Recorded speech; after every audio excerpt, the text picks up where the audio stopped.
한국과 미국, 세계 각 지역에서 2024년 미국 대선 특집 보도 그동안 들어주신 여러분 안녕하십니까? 강희신입니다.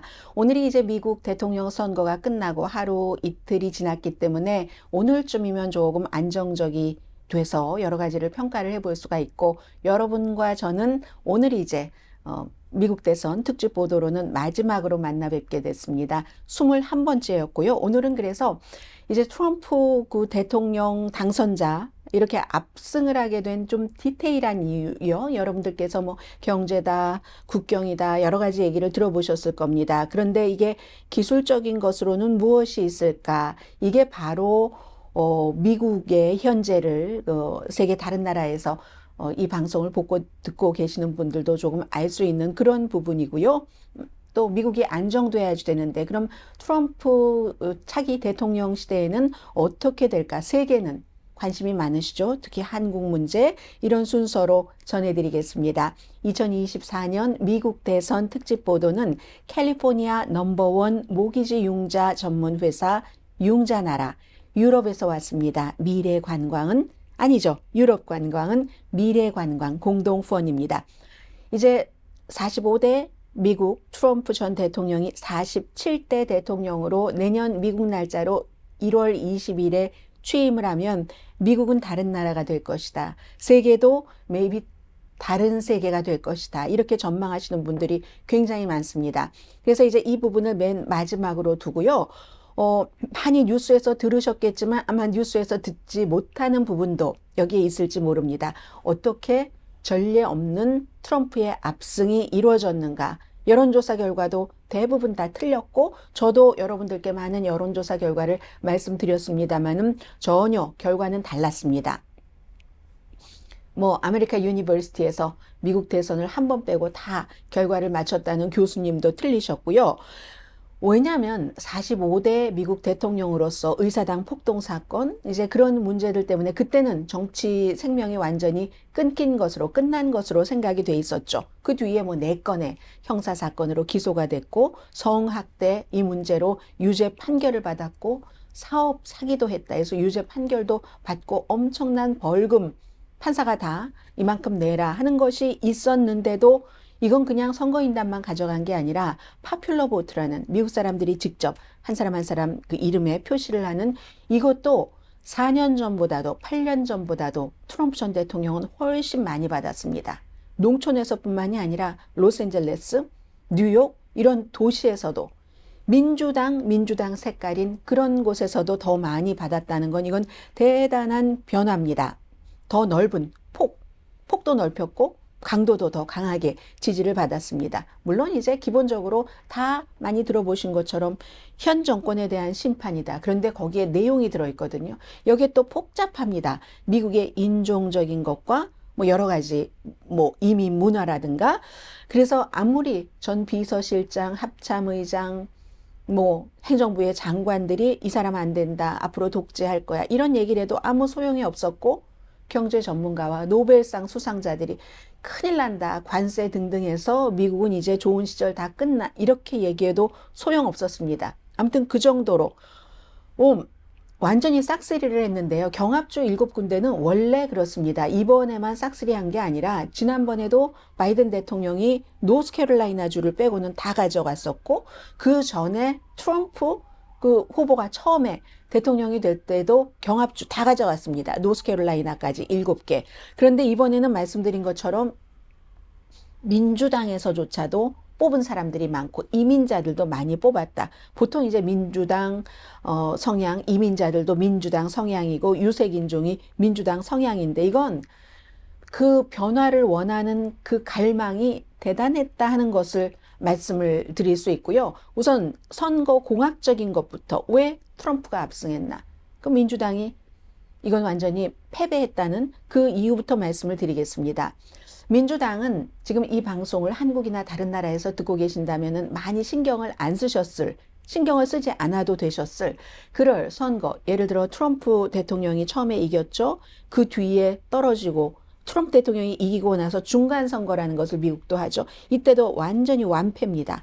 그리고 바이든 대통령이 들어왔어요. 바이든 대통령이 들어와서도 중간선거 한 번 했는데 이 트럼프 처음 당선 한 번만 빼고는 모든 선거에서 다 트럼프 공화당이 지고 민주당이 이겼습니다.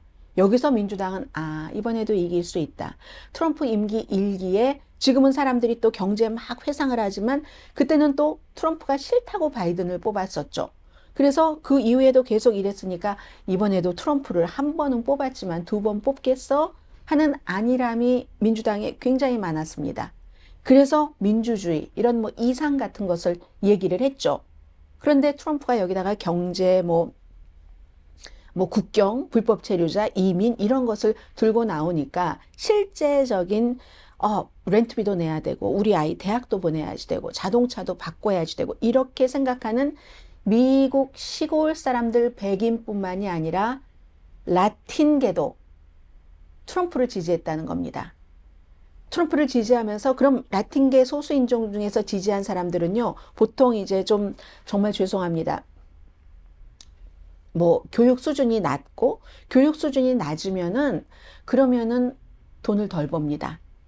이게 바로 미국 경제 세계가 부러워한다고 하는데 왜 나는 경제가 나빠 이렇게 생각하시는 분들 있죠. 중간층보다 좀 아래 벌의 돈을 벌고 계시는 이런 분들이 숫자가 훨씬 많겠죠. 그런 사람들이 트럼프 그 후보가 인종차별적인 말을 하건 말건 푸에르토리코가 뭐 쓰레기 섬 뭐 이런 것을 본인을 지지하는 코미디언이 발언을 했던 말던 내가 그 모욕은 인종차별적인 모욕은 모욕이고 당장 난 빵이 중요해 이런 생각을 하는 사람들이 많고 그럼 왜 특히 라틴계도 남자가 여자보다 더 많이 지지했는가 이것도 역시 교육과 연관이 됩니다. 여자들이요 미국에서 고등학교도 그렇고 대학교 들어가는 비율도 그렇고 고등학교 때부터도 이미 상위 10%는 여학생들이 3분의 2입니다. 하위 10% 성적이요. 남학생들이 3분의 2입니다. 누가 대학에 많이 가겠어요? 그러니까 자연스럽게 대학에서 교육받고 이게 또 미국의 탈산업주의 그리고 정보사회와 연관이 돼서 쫙 고등교육을 원했던 것이 지난 수십 년 동안 이어진 건데 이 고등교육을 원했던 이 고등교육을 받은 여성들은 뭐 어느 정도 경제도 안정되고 하니까 여유가 있으니까 뭐 민주주의, 불안 이런 것도 생각했는데 대학을 나오지 않은 그런 라틴계들은 또 화도 나 있는데 거기다가 계속 불법 체류자들이 말이야 와서 당신들의 임금을 뺏는 거야. 이런 것들이 너무 잘 와 닿는 겁니다. 본인들에게. 그래서 그런 그 라틴계 남자들도 백인 시골에 사는 사람들뿐만이 아니라 훨씬 트럼프 후보에게 많이 투표를 했기 때문에 이제 그렇다는 겁니다. 그런 것을 민주당이 거기에 포커스를 두지 못하고 민주주의의 위협이야, 파시스트적인 기질이 많아. 이게 굉장히 실패한 원인이라고 보고요. 실질적인 내용이 그래서 이제 한마디로 4년 전보다 경제가 나아졌는가, 좋아졌는가. 여기서 중간 소득 이하의 사람들이 훨씬 많겠죠. 숫자적으로 4년 전보다 나빠졌다. 경제는 좋아졌어도 이분들은 임금이 그대로 있는 겁니다. 적어도 중상층이 돼야지 이게 뭐 주식에 투자를 해서 최근에 주식 굉장히 좋았잖아요. 돈도 벌고 여유 있게 뭐 이렇게 되는데 그렇지 않은 사람들은 몇백 달러가 한 달에 예비비로 없는 사람들이 미국 사람들입니다. 그래서 버니 샌더스 민주당과 같이 투표를 하지만 무당파인, 무소속인 버니 샌더스 연방 상원 의원이 수십 년 동안 미국이 산업화 이런 그 공장, 굴뚝 산업에서 정보, 테크놀로지로 돌아가면서 이제 교육을 많이 받아라. 이렇게 해놓고는 원래 굴뚝 산업에 종사하던 사람들을 챙겨주지 못했다는 겁니다. 이 노동계층을. 블루칼라를 하면은 민주당이었는데 그 블루칼라를 이건 사실 2016년도에 힐러리 클린턴 때부터도 있었던 거죠. 그걸 지금까지 해결을 하지 못하고 그러니까 노동계층은 민주당이 우리를 배신했어. 이번에는 배신 한번 당해봐. 이게 버니 샌더스 연방 상원 의원이 보는 이번 선거의 결말입니다. 그리고는 여러 가지 이슈들이 있지만 뭐니 해도 문제는 경제야. 뭐 미국이 독재가 돼, 민주주의가 돼. 당장 내가 우리 아이가 먹을 우유 살 돈이 없는데 인플레이션이 너무 높았던 적이 많으니까 그런 거고요. 그리고 데이빗 브룩스 씨라는 공화당의 칼럼니스트입니다. 이분은 이 노동계층의 많은 트럼프의 지지자들이 엘리트들아 이젠 우리가 보이니? 투표로 보여줬잖아요.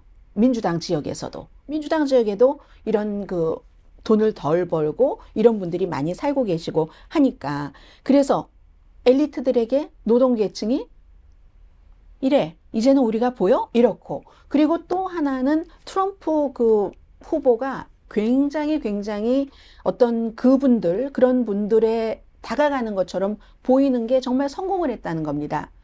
트럼프 후보는요, 부동산 개발업자잖아요. 아버지 때부터. 그때 아버지가 우리는 이쪽 맨하탄이 아니라 이쪽 좀 가난한 동네, 이쪽에서 일하고 돈 벌어야지 돼. 저쪽 쳐다도 보지 마. 언감생심. 이렇게 얘기하면 젊은 트럼프, 어린 트럼프, why not?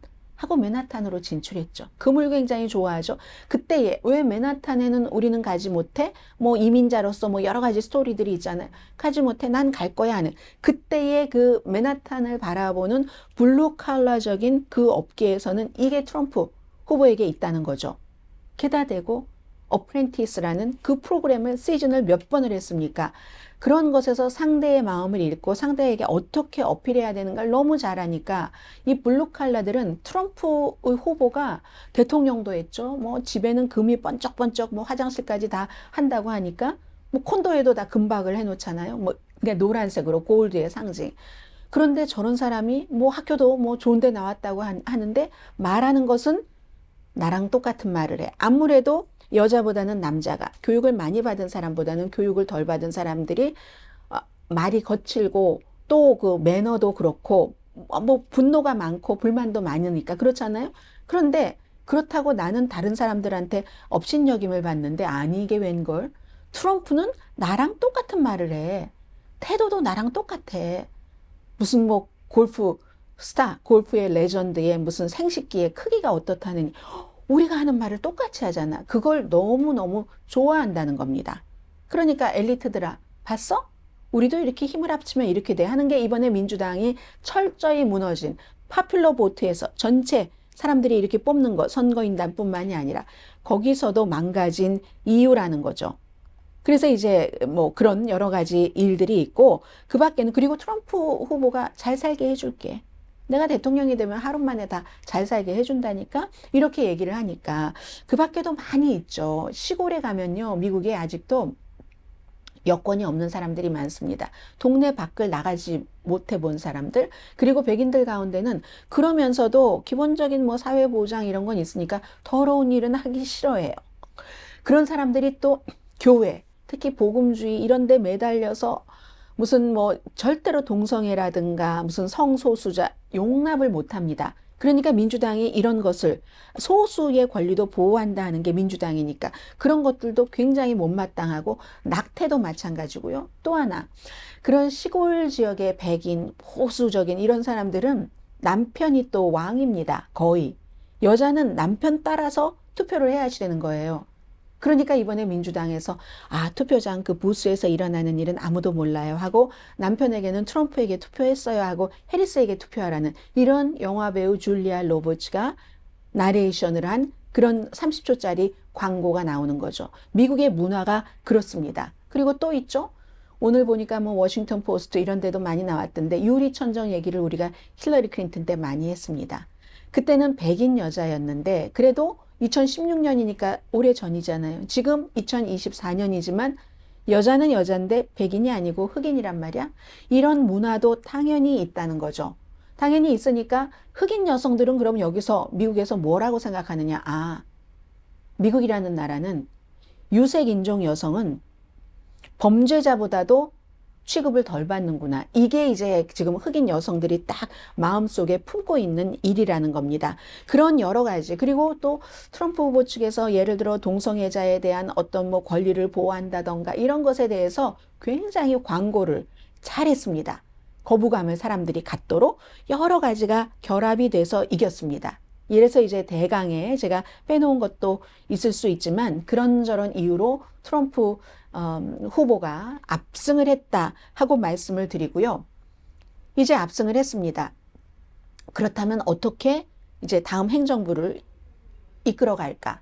이건 미국이 안정되는 게 세계에도 좋고 그리고 이제 가끔 미국에 오시는 분들도 계시고, 미국에서 공부하러 오시는 분들, 뭐 몇 년 일하러 오시는 분들, 자녀나 친척분이 미국에 살고 계시는 분들도 혹시 미국에서 이 방송을 듣고 계시지 않는다면 많으실 겁니다. 어떻게 갈까? 어제 이미 대강의 이제 약간의 청사진들이 나오는데, 로버트 프란시스 케네디 주니어. 이 사람이 이번 선거에서 트럼프 당선인 빼고, 일론 머스크 빼고, 아마 그 다음으로 위너일지도 모릅니다. Maybe 뭐 식품의약국이라든가 건강에 관한 뭔가를 맡겠죠. 아이러니한 것은 이 사람이 백신을 믿지 않고 건강에 대해서 엄청나게 많이 음모론을 퍼뜨렸다는 그런 일이라는 게 조금 그렇지만, 이런 사람이나 일론 머스크는요, 여러 가지 이유가 있지만, 물론 본인이 뭐 사업하는 것에 관해서 소송이 걸린 것들도 많고 연방정부의 보조를 받아야 되는 것도 많지만, 일론 머스크쯤 되는 사람이면 세계에서 제일 부자, 머릿속에 항상 대단한 부자는 이런 생각들도 갖고 있습니다. 예전에 뭐 헨리 포드, 자동차 만든 헨리 포드도 세계대전에서 전쟁을 끝내보겠다고 본인이 배를 타고 어디까지 가서 무슨 좀 중립국에 가서 이거를 끝내보겠다고 하겠다가 본인이 아파서 노르웨이에 배가 내렸는데 나흘 동안 호텔에 있다 돌아왔다던가, 아니면 시리즌 케인이라는 영화의 그 주인공도 캘리포니아에 오시면 많이 가시죠. 여러분들 그 캣들.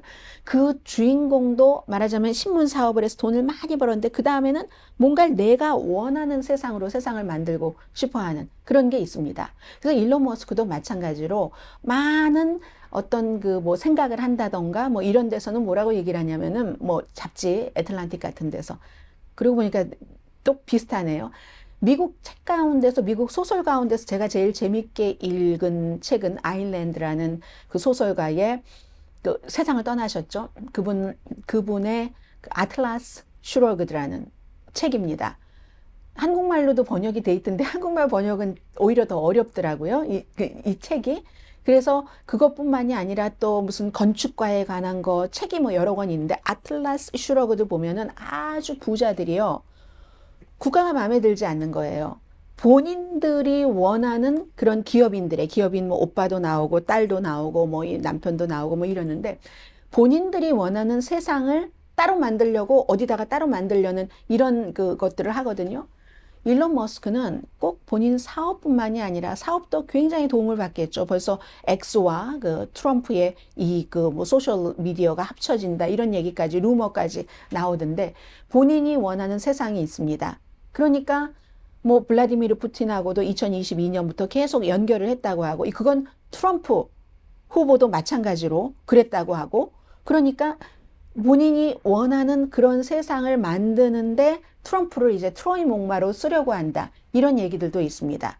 그래서 일론 머스크와 같은 사람, 또 로버트 프란시스 케네디 주니어 같은 사람, 굉장히 특별한 사람들이죠. 이런 사람들이 들어가고, 또 하나가 이제 선거 내내 프로젝트 2025라는 걸 많이 들어보셨을 겁니다. 나하고 아무 상관이 없어. 헤리티지 재단이라고 굉장히 보수적인 재단에서 트럼프의 임기 2기를 위해서 약 900페이지짜리를 쫙 만들어 놓은 겁니다. 이슈별로 뭐 학자금 이거는 탕감 안 해, 뭐 낙태는 조금 더 어렵게 해, 뭐 이런 식으로. 국제 문제에는 거기는 많이는 없었어요. 그래서 제가 여러분들께 특별히 뭐 꼬집어서 말씀을 드리진 않겠습니다만은, 뭐 메디케어 이런 그 프로그램, 사회보장 프로그램 같은 것들을 민주당과는 달리 굉장히 좀 없애고 이런다는, 트럼프 후보 자신이 그 굉장히 너무너무 극우적이기 때문에 나하고 아무 상관없어 이래 왔거든요. 근데 벌써 이제 그것을 가지고 간다는 얘기들이 무척 많이 나옵니다. 트럼프 주변 사람들이 백몇십 명이 거기 가서 일을 했는데 그걸 차용 안 할 리는 별로 없어 보이고요. 그리고 여러분들께서 만약에 한국에서도 미국에 대해서 얘기를 하시는 분들이, 그 전문가가 나는 뭐 누구의 헤리티지 재단에 아는 사람이 있고 내가 거기서 조금 일을 했고 하면은, 이 사람들은 그것과 다 본인의 생계가 연관이 되기 때문에 굉장히 극보수적인 그런 그 띵크탱크라는 것 뭐 알아두시면은 좋겠고요. 그러니까 법무부도 없애고 뭐도 없애고 연방통신위원회, 국세청 뭐 이런 모든 것들을 다 뭐 구조를 바꾸고, 연방통신위원회 같은 경우는 트럼프 후보의 마음에 들지 않으면 뭐 벌을 주는데 활용을 한다던가 그런 것, 법무부도 헌법에 준수한다기보단 대통령의 권한을 엄청나게 강화해서 선출직도 없애고 대통령이 다 임명한다. 뭐 이런 식이거든요. 그러니까 미국이 이대로 나간다면 물론 아직 시작하지 않았습니다. 미국 날짜로 74일 남았습니다. 그러니까 어떤 식으로 수정이 될지도 모르지만 분명한 건 대통령 권한대로 그리고 이제 충성파가 임기 1기에 제어하는 사람이 많았기 때문에 충성파로 처음부터 채워서 들어갈 것이고 미국 국내는 트럼프 이 47대 대통령은 공화당 대통령 가운데서는 가장 막강한 더군다나 연방 상원도 지금 공화당이 다수당이 됐습니다. 하원은 아직은 결정나지 않았는데 하원도 공화당이 또 상원이 될 가능성도 아직은 있고요. 뭐 민주당이 다수당이 될 가능성도 있지만 그래서 미국에는 너무너무 원래도 강한 대통령제인데 중심제인데 굉장히 중요한 트럼프 그 대통령의 막강한 것으로 트럼프 맘대로 가는 수 있는 그럴 확률이 굉장히 많다. 그리고는 이제 이코노미스트가 지적을 한 세계와 연관되는 것을 조금 전해드리겠습니다. 이코노미스트는 부패가 굉장히 심해질 것이라고 생각을 합니다. 헝가리나 터키 같은 나라는 베네수엘라도 마찬가지고 세계적으로 좀 독재 성향이 있고 인기 영합주의자들은 돈과 그 영향력을 친구와 가족에게 넘기기 위해서 굉장히 책임 있고 투명성 있는 기관부터 저거 다 적폐야 하면서 내리치기 시작합니다. 그런 기관들을 공격부터 하기 시작하죠. 그런 일들이 미국에서도 일어날 수 있다는 거죠. 트럼프 지금 당선자가 뭐 CBS를 뭐 100억 달러 소송을 하고 했잖아요. 60미닛과 인터뷰에서 해리스 그 후보를 잘 보이게 편집을 해줬다고 CBS는 아니라고 하고 그런 식으로 그리고 이런 모든 그 기관을 충성파들이 장악을 하기 때문에 의회도 이제 미국 의회는요 더 이상 트럼프에 반대하는 사람이 공화당에 없습니다. 쫓겨났거나 은퇴했거나 있어도 영향력이 전혀 없습니다. 그리고 이코노미스트는 미국의 하늘이 더욱 오염된다 이렇게 얘기했는데 이건 아마 가디언이 더 그렇게 볼지도 모릅니다. 가디언이 기후변화에 대해서 굉장히 신경을 쓰는 그런 그 영국의 신문이죠. 해서 해리스 후보를 공식적으로 지지했는데 미국 하늘만 그렇겠습니까? 트럼프 이 대통령으로서 다시 뭐 파리 기후조약을 뭐 다시 또 나온다던가 나왔던 것을 바이든이 들여놨는데 또 나올 수도 있고 그리고 음식은 더욱 미국 내에선 위험해질 거다. 소비자, 근로자, 어린이 모두에게 안전하지 않아도 트럼프와 연결된 회사는 번영할 것이다. 또 기분파잖아요. 나에게 좋다고 하면 엄청 일론 머스크 최고로 중요한 사람이라고 하고 이런 식으로 그리고 국내적으로는 총기 이런 것들도 오히려 그러면 항상 작용이 있으면 반작용이 있겠죠. 여기에 또 이제 반대하는 사람들이 얼마나 트럼프 임기 1기 때만큼 반발할 수 있는가 그건 잘 모르지만 어쨌든 임기 4년 내내 그럴 것이라고 봅니다. 법과 정치의 구분이 굉장히 어렵고 또 정치와 연예의 구분이 어렵고 게다 대고 기존적인 미디어보다 뭐 예를 들어 틱톡이라든가 이런 많은 소셜 미디어들이 엄청 여러 가지 사람들을 더욱더 균열시킬 수도 있고요. 미국의 외교 정책을 도둑 정책이라고 표현을 합니다. 이코노미스트는요. 이건 이제 첫 임기에서 트럼프 그 대통령이 당시에 파워를 독점해서 외교 정책을 이제 굉장히 이제 개인적으로도 좀 했다. 뭐 예를 들어 우크라이나 대통령에게 그 뭐라고 요구를 했었던 것이라든가 그건 이제 터키나 카타르에 대해서도 마찬가지입니다. 그래서 우크라이나 젤렌스키에게 뭐 후보인 뭐 누구를 어떻게 해줘 뭐 이렇게 뭐 얘기한 건 바이든 어떻게 해줘 이것 때문에 한번 탄핵 당하기도 했었잖아요. 상원에서 없던 일로 해주기는 했지만 비밀 경호원들을 모두 해외에 가도 뭐 아일랜드에 가도 본인의 뭐 골프장에 있는 무슨 뭐 본인의 호텔 이런 데서 잠자게 하잖아요. 그래서 외교 정책도 뭐 좀 그런 식으로 할 것이다. 무엇보다 중요한 건 여러분들께서 너무나 잘 알고 계시는 관세입니다. 이거 한국도 포함되고요. 중국은 뭐 멕시코산 자동차의 500%요? 중국은 60%? 그 밖에 다른 나라는 10%에서 20%인데 그것도 미국에 수출하는 것 중국산을 쓰면은 안 되고 이런 그 여러 가지가 아메리카 퍼스트라는 것에 의해서 그렇게 되는데 이제 세계는 트럼프의 발 아래 놓였다. 게다 대고 지금 78세 가장 나이가 많은 사람입니다. 그러니까 레이건이 물러날 때가 78세였는데 지금은 들어가면서 바이든보다도 몇 개월 생일이 앞입니다. 바이든 대통령이 11월, 트럼프 대통령 당선자가 6월입니다. 생일이. 그래서 들어갔는데 정신이 약해지면 그러면 어떡하나? 제지할 사람은 하나도 임명을 안 시켰는데 의회도 트럼프에 충성하는 사람들만 있는데 연방 대법원은 또 어떻습니까? 연방 대법원은 대통령이 네이비 세일을 시켜서 정치적을 살해해도 대통령 때 한 일이 대통령 면책특권이 있다라고 판결까지 내렸기 때문에 그렇기 때문에 세계는 이코노미스트는 재래식 무기가 충분하지 않다면 영국과 프랑스 이외의 다른 나라도 핵무장을 해야 된다고 얘기를 합니다. 그리고 다른 많은 나라들이 경제적으로 군사적으로 미국이 아메리카 퍼스트 고립주의야 우리 다른 나라 신경 안 써라고 하면은 러시아가 우크라이나 침공한 것처럼 충분히 침공을 할 수 있다는 얘기죠. 그래도 미국에서는 그게 세계 문제지 지금처럼 우크라이나가 왜 미국 문제야 이렇게 얘기를 하잖아요. 그 미국 문제 아니야 이렇게 얘기할 수 있는데 그러나 2차 대전 무슨 1930년대의 무역의 붕괴 이런 것들이 다 그렇게 되면 미국이 왜 그 전쟁에 들어가게 돼 있었습니까? 자선하려고 들어간 건 아니잖아요. 결국은 함께 사는 사회고 지금은 예전보다 훨씬 더 많이 뭉쳐 있습니다. 괜찮아? 하면서 미국만 사치를 누릴 수가 없습니다. 이 경제 사설고리도 다 관세 때문에 끊어지고 말고 그래서 사람들이 지금 할 수 있는 것은 지난번처럼 세상이 안 무너지길 기대하는 것. 지난번에는 제재하는 사람이 있었으니까. 그리고 트럼프 후보가 말도 많이 바꾸는데 유일하게 안 바꾸는 게 있습니다. 김정은을 칭찬하는 거. 블라디미르 푸틴을 칭찬하고 뭐 존경심을 보이고 이건 흔들리지가 않거든요.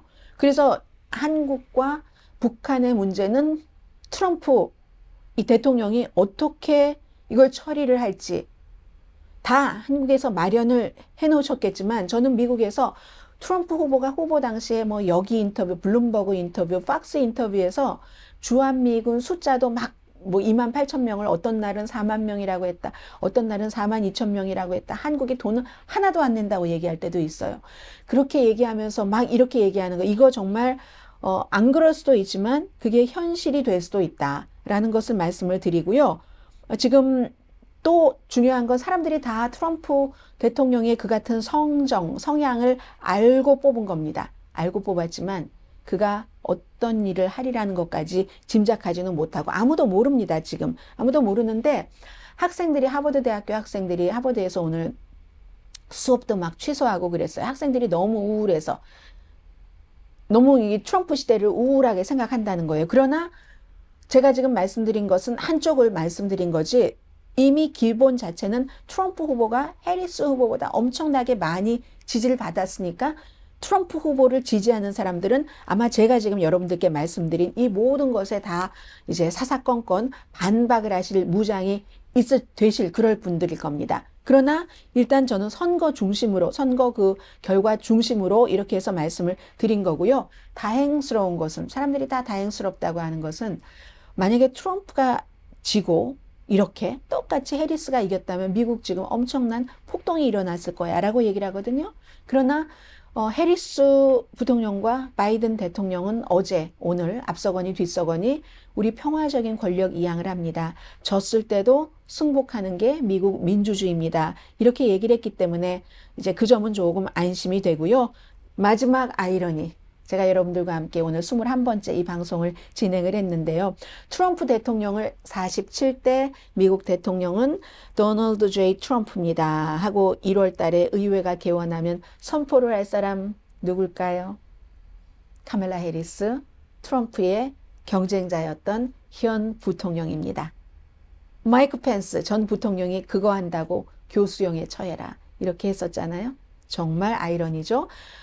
어나더 월드가 세상이 열릴지 어떨지 아무도 예측할 수 없는 우리는 새로운 세상에 내년 1월 20일부터 살아야 될지 모릅니다. 좋은 세상이면 더 좋은 거고 불안한 세상이면 조금 불안한 거고 그러나 그것 또한 지나가리라. It comes to pass.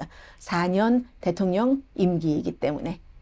자, 이상 2024년 미국 대선 특집 보도 캘리포니아 넘버원 모기지 융자 전문 회사 융자나라 유럽에서 왔습니다. 유럽 관광은 미래 관광 공동폰이었습니다. 여기서 마치겠고요. 저를 혹시 또 궁금해 하시거나 미국 뉴스가 그러시면 강혜신의 오늘의 미국 유튜브에 있으니까 와서 보시면 좋겠습니다. 여러분 가끔 생각하면서 방송하겠습니다. 건강하시고요. 메리 크리스마스를 먼저 말씀드리나요? 아예 그냥 해피 뉴 이어까지 다 해볼까요? 여러분 정말 내내 건강하시고 행복하세요. 강혜신이었습니다.